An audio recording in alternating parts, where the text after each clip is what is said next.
할렐루야. 토요일입니다. 9월 5일 토요일 하루 기도회를 시작합니다.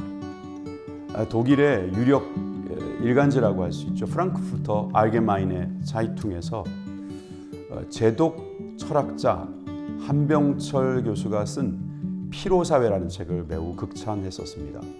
이 한국어로도 번역이 되었었는데 그 내용은 이렇습니다. 우리 사회가 세계화에 따른 무한 경쟁과 성과 경쟁 속에서 만족이 없는 피로사회가 되어가고 있다. 여러분, 우리는 피곤을 많이 느낍니다. 어떤 연휴를 지나고 또 정기휴가를 지나고 나서도 이 피로감이 사그러지지를 않습니다. 우리가 이렇게 늘 피곤한 이유를 한 교수는 긍정의 과잉에 시달리면서 스스로 착취하고 있기 때문이다, 이렇게 말을 했죠. 무엇이든지 할 수 있다고 외치는 그런 긍정이 미덕인 사회 속에서 더 이상 할 수 있는 일이 없다라고 할 때 피로가 몰려온다는 것입니다. 그리고 이것이 파괴적 자책과 자학으로 이어지면 또 우울증으로 변하는 것을 볼 수 있습니다. 이런 시대에 하나님의 말씀은 우리에게 어떤 영향을 주실까요? 사도 바울은 복음의 핵심을 케노시스, 즉 비움이라고 말했습니다. 여러분, 우리가 비움을 통해서 생명이 호흡할 수 있는 공간을 만드는 거죠. 피곤한 삶을 사는 사람에게 위로와 쉼을 얻을 수 있는 시공간을 채워주는 것입니다. 죽어야지 살고 낮아져야 높아진다는 역설 또한 비워야지만 가능한 것입니다. 쉬어야 다시 전진할 수 있다는 말씀도 마찬가지가 되는 것이죠. 여러분, 오늘 토요일입니다. 하나님의 말씀을 우리가 품고 또 이제 내일 시작될 한 주간 주님 전에서 주님이 원하시는 그 예배를 드리는 그러한 복된 시간이 되시기를 바랍니다. 오늘 말씀은 중등부의 담당 교육자이신 최병조 전도사님께서 인도해 주시겠습니다.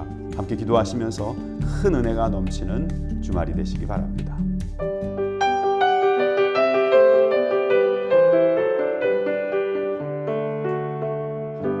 할렐루야, 하루 기도회에서 만나뵙게 되어 참으로 반갑습니다. 저는 최병조 전도사입니다.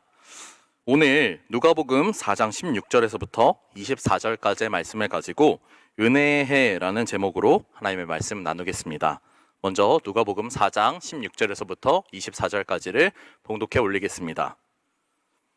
예수께서 그 자라나신 곳 나사렛에 이르사 안식일에 자기 규례대로 회당에 들어가사 성경을 읽으려고 서심해 선지자 이사야의 글을 들이거늘 책을 펴서 이렇게 기록한 데를 찾으시니 곧 주의 성령이 내게 임하셨으니 이는 가난한 자에게 복음을 전하게 하시려고 내게 기름을 부으시고 나를 보내사 포로된 자에게 자유를 눈먼 자에게 다시 보게 함을 전파하며 눌린 자를 자유케 하고 주의 은혜의 해를 전파하게 하려 하심이라 하였더라.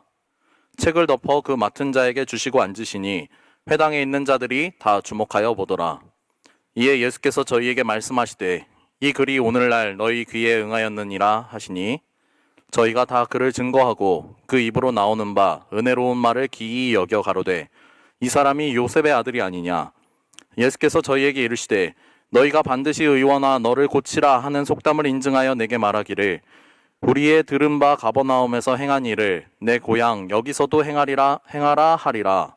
또 가라사대 내가 진실로 너희에게 이르노니 선지자가 고향에서 환영을 받는 자가 없느니라. 아멘. 요즘 코로나로 많이 어려우시죠? 저희도 새로운 환경에서 이렇게 적응하느라 쉽지 않습니다. 그렇지만 하나님께서 오늘도 우리에게 동일한 은혜로 가득 채워주실 것을 믿고 의심하지 않습니다. 본문 말씀 앞부분에 보면은 예수님께서 이제 광야에서 시험을 마치신 이후에 성령의 충만함을 받고 사역을 처음 하러 가신 곳이 다름 아닌 나사렛, 그 나고 자라신 나사렛이었다라고 기록이 되어 있습니다.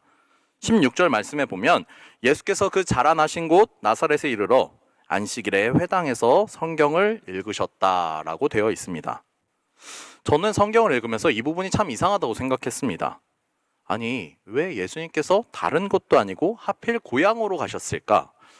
저도 우리 교회에서 어려서부터 신앙생활을 하고 이제 사역하는 입장에서 자라난 공동체에 갑자기 사역자로 와서 이렇게 사역을 시작하는 게 얼마나 어색하고 사람들에게 적응이 필요한 일인지 잘 알고 있습니다.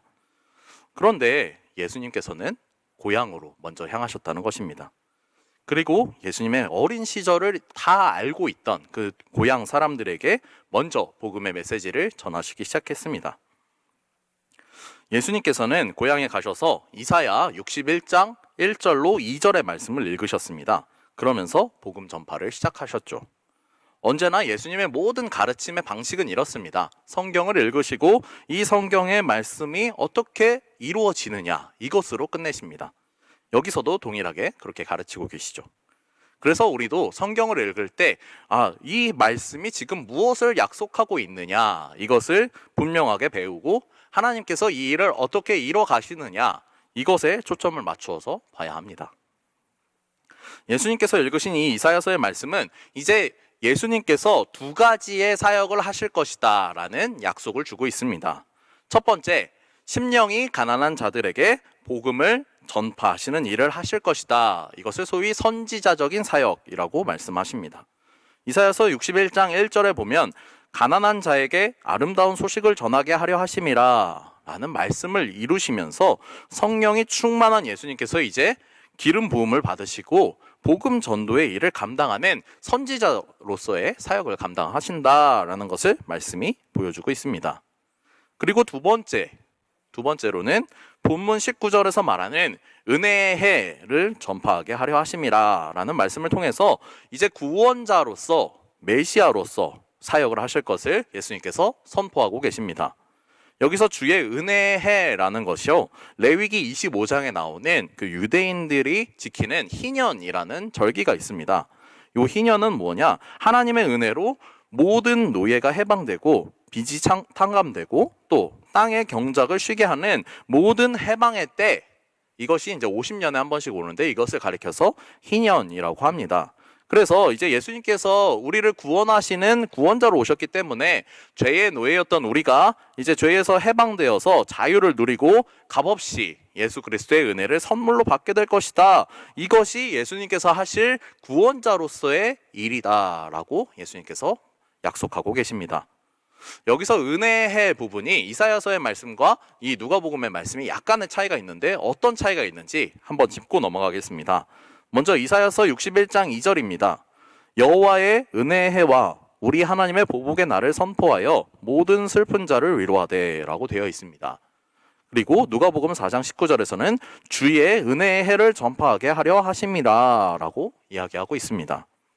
이사야서 61장 2절에서는 은혜의 해와 더불어서 하나님의 보복의 날이 있을 것이다 라고 얘기를 했습니다. 이것은 이제 초림하신 예수님께서 하실 구원의 역사와 또 재림하실 예수님께서 하실 심판의 역사에 대해서 예언하고 있는 것이죠. 그런데 이제 이 초림하신 예수님께서 오셔서 누가복음 이 4장 이야기를 하고 계시기 때문에 심판의 날은 이야기하시지 않고 구원받은 자들에게 이미 은혜의 날이 선포되었다라고 선언하고 계시는 것이죠. 말씀을 듣고 계시는 모든 분들께 주님의 은혜의 날이 오늘 선포되어지기를 주의 이름으로 간절히 축복합니다. 우리는 기도하면서 날마다 이렇게 고백합니다. 나도 예수님 닮은 삶을 살고 싶습니다 라고 고백합니다. 그렇다면 우리가 예수님의 어떤 점을 닮아야 할까요? 우리도 예수님처럼 먼저 복음 전도에 힘써야 합니다. 요즘 세상이 참 이렇게 이야기합니다. 교회 별로 다닐 필요 없다. 교회 너무 썩었다.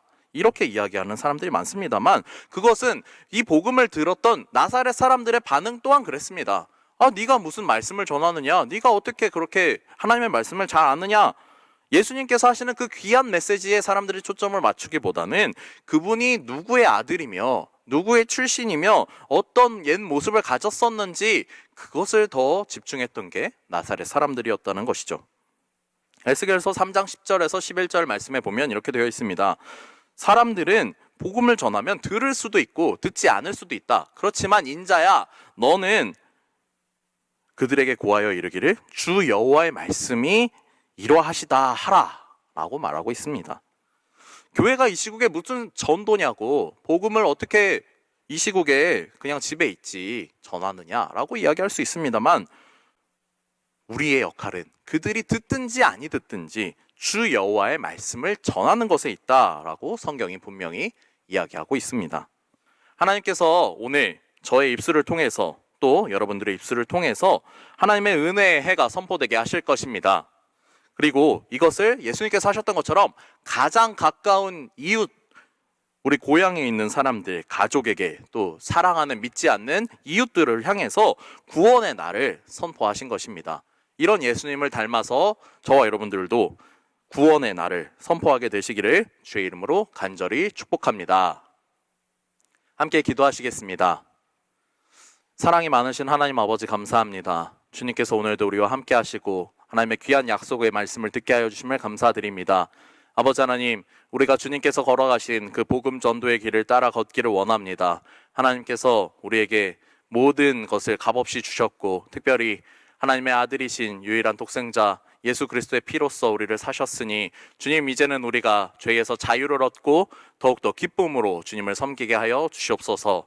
날마다 우리의 삶이 성령으로 충만하게 하시고 아버지 하나님께서 인도하시는 그 모든 발걸음을 따라서 우리도 예수 그리스도의 복음이 필요한 곳곳에 복음을 전할 수 있는 그런 놀라운 주님의 사람들이 되게 도와주시옵소서. 하나님께서 오늘도 우리에게 성령으로 충만하게 하시고 하나님의 말씀을 충만하게 채워주실 것을 믿사오며 이 모든 말씀 살아계신 우리 구주 예수 그리스도의 이름으로 기도하였습니다. 아멘.